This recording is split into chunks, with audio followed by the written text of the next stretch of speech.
Okay guys, welcome back, and we're going to dispense with the pleasantries and just go ahead and start getting into our teardown.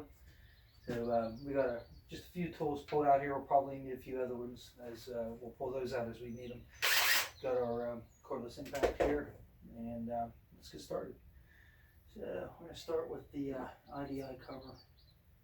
Integrated Direct Ignition is what that IDI stands for. Your coils are in here as well as your control module. I'm not sure how much people know about these motors. The people who are watching, I'm not sure how much you know about them. So some of this is going to be old school. They'll rehash material they already know, and for someone new, you maybe learn something. See here.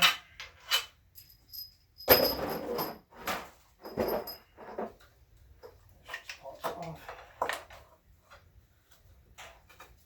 And this was washed down with a pressure washer, so I'm not surprised to see a little bit of washing or a little bit of water in there. That's fine. But everything here looks good. Now, this is the black coil housing. These are notorious for going bad. These black ones. Anybody that knows a lot about quad 4s, there's a white one and a black one. These black ones are notorious for going bad. This one here looks really good though. It really does. That. And let's grab a pair of needle-nose pliers. These plug boots always seem to stick to the plugs. Just one of them stuck that time. Again, there's a little bit of water on there, but that's just from it being pressure washed. Put that back on the thing there. And yeah, everything looks good so far. All right, got everything we need pretty much right here. And we're probably gonna have to break this down into a couple different videos because there's a lot to do.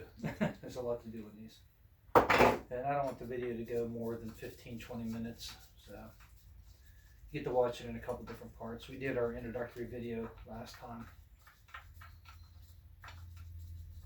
Double check our camera, make sure we're actually recording. And we are. Okay, so we're in good shape. And next we are going to go for the water outlet. Now to do the water outlet, we have to actually take one of the nuts off the exhaust manifold, which is a 13 millimeter. And of course I can't get that in there.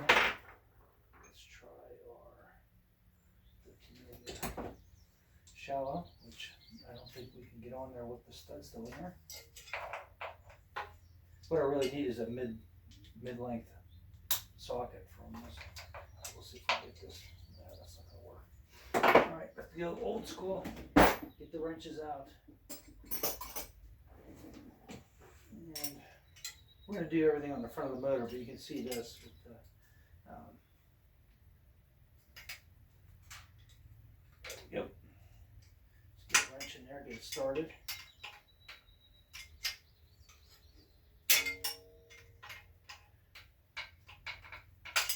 We're going to see as we tear this apart, we're going to see if we can discover anything about the motor. And that is being cantankerous. What I'm going to try to do is not engage the socket all the way like that. I need a mid-length socket, which I don't have. Of course, we can't do that because it'll spin. So the idea is to put it down on like that, where it can just barely grab hold, but it gives me a little bit of depth for the stud that's sticking out. So let's see if we can get that. So I'm not going to put it all the way on the nut. It did crack loose. What I need is like a dog leg wrench, which here. I need a wrench like that, but this is the wrong size. This is a 5/8, so that's not going to work. And I don't have that here, so we're going to make do with what we got. Try the combination wrench again.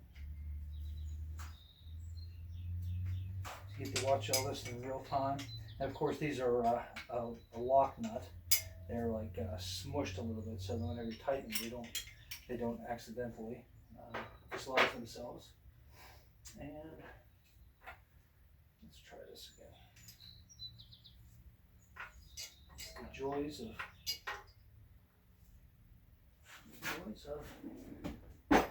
car hobby. And I don't see anything I can use besides this.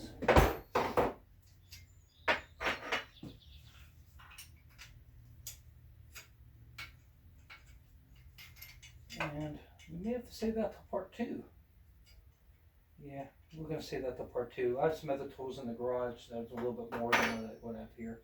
So we'll save this for part 2, which is fine. And let's get started on the front of the motor here.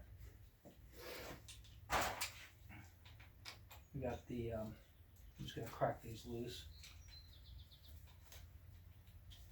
This is the mount for the EGR valve, which this motor will not have whenever it's done. And of course, and because of the shape, thanks Jim, you can't get in there with a socket. So dig our Allen keys out. Let's see what size we got. Whoops, where are we at? Trying to watch what I'm doing here. There we go. Oh my goodness. So I have to use an old school Allen key, which these are loosening up nicely, which is nice.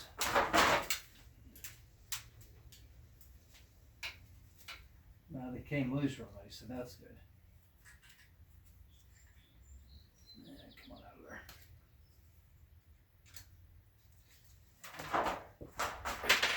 Maybe I'm gonna just turn it with my fingers.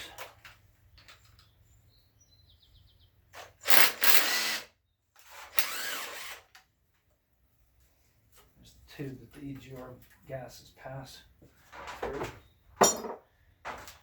Get it into the intake manifold. So we're gonna pop these out. And these are just finger loose. Now,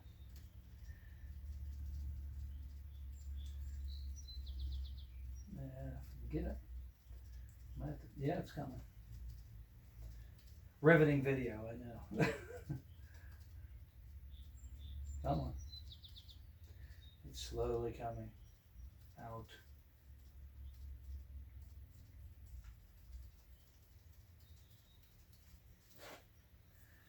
These are not the friendliest motors to work on at times.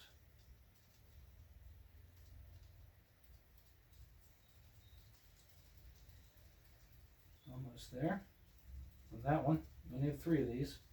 We're going to do the hard ones first. Come on. And boy, you just cannot get a soft one in there, you know. Yeah, right. Well, maybe we can now because yeah, it's loose now, so we can actually get one in there. There's enough room. And got the inside one here, which is coming out with my fingers.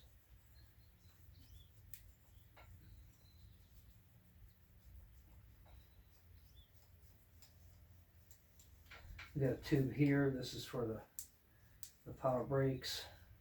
Goes to the booster. So I think in this video we're going to concentrate on getting everything off of the front of the motor here, and then we'll see how much time is left, and then we'll possibly do something with the front of the motor. And you have to pull the oil pan off after you remove the timing cover. I'm sorry, you have to pull the oil pan off before you remove the timing chain housing. You can pull the cover off, but not the housing. So this thing goes together like a puzzle. Oh, it's got to come apart like a puzzle. So let's put our 10 mil here.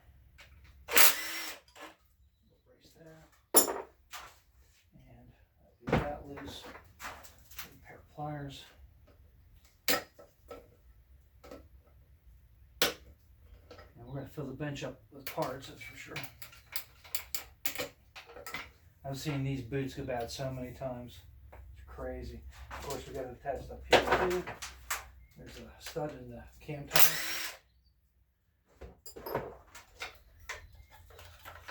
Okay, got that thing off. All right, and then I think we're going to do the throttle body next.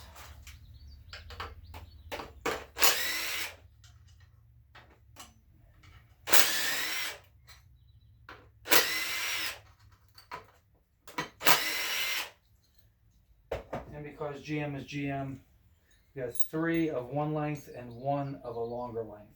So you got to remember which one the longer length goes into, or do it by trial and error. Thanks again, GM. There's our throttle bracket, our throttle cable bracket.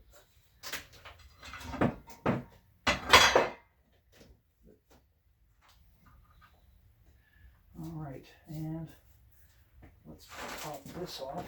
This hose is for the crankcase breather system. And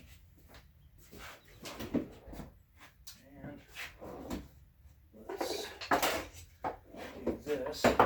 We only have a couple hammers out, which is a good thing. We don't want to. We got this little no bounce hammer and a small ball peen hammer, so we're hoping that we don't have to get the big one out. We can just get this apart without too much drama. No drama.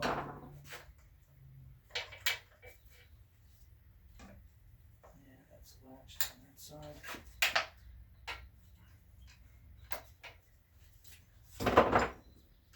And because these hoses kind of grab hold, there we go. Just gotta should be able to twist them and break the seal, and then it should pop off.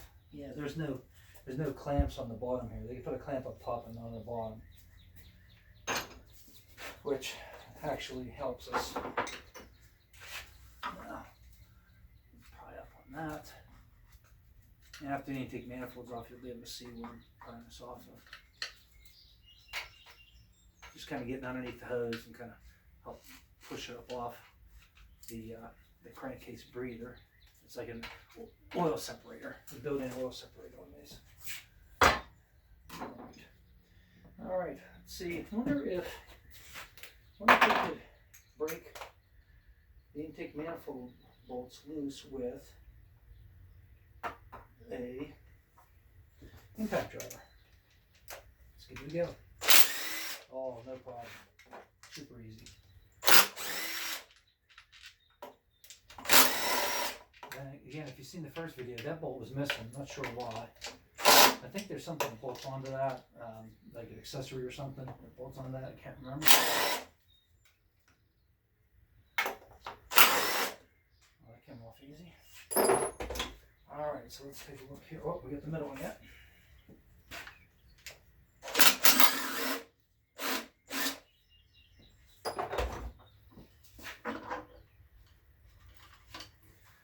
Okay.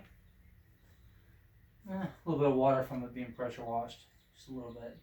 But those look pretty good actually compared to some of them I've seen. Yeah, there's exhaust gas flowing through this. These get really carboned up. The last one of these I had apart, it was about 1/8 of an inch thick the whole way around the port. And, how it was running the way as well as it was, and grab a shop towel.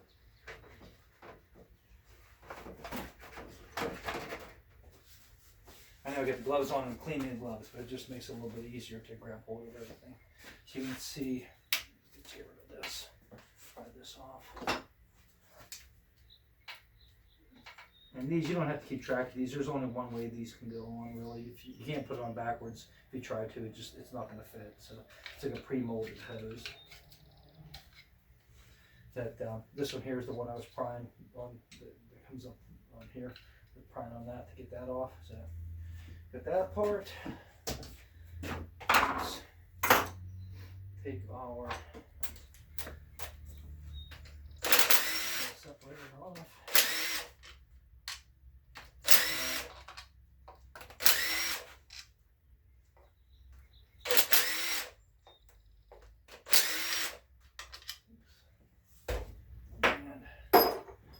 Just kind of load that thing. Comes right off. Gasket. Keep that together. And next will be this little guy here, which the AC compressor bolts on here. 2 bolts go through here, so really what that leaves is just 1 bolt up here. So pop that off real quick. It's 15 millimeter.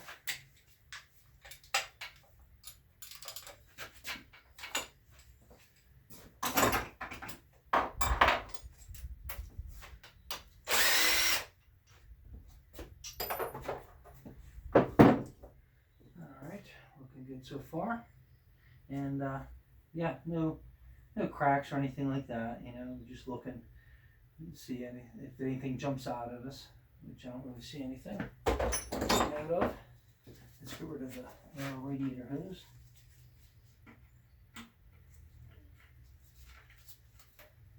I think I'm going to grab the channel box instead.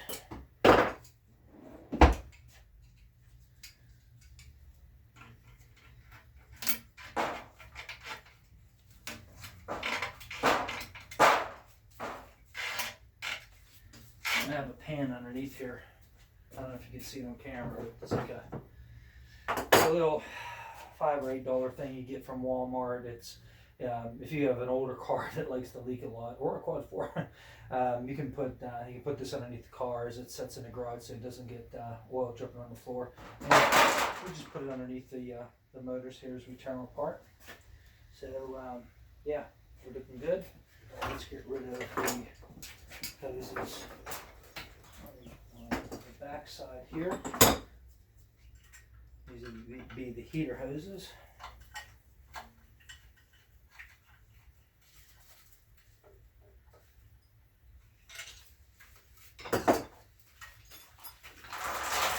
That's one of the reasons why we have that pan there. Seems like no matter how much you drain the cooling system or the oil pan, it seems like there's always a drop or two that stays in there. Sometimes more than a drop or two. Yep.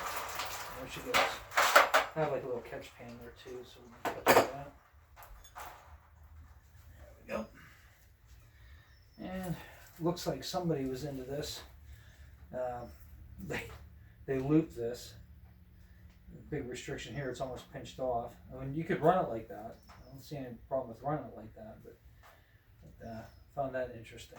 So we may run a bypass from here up to from this where this hose attaches here for the heater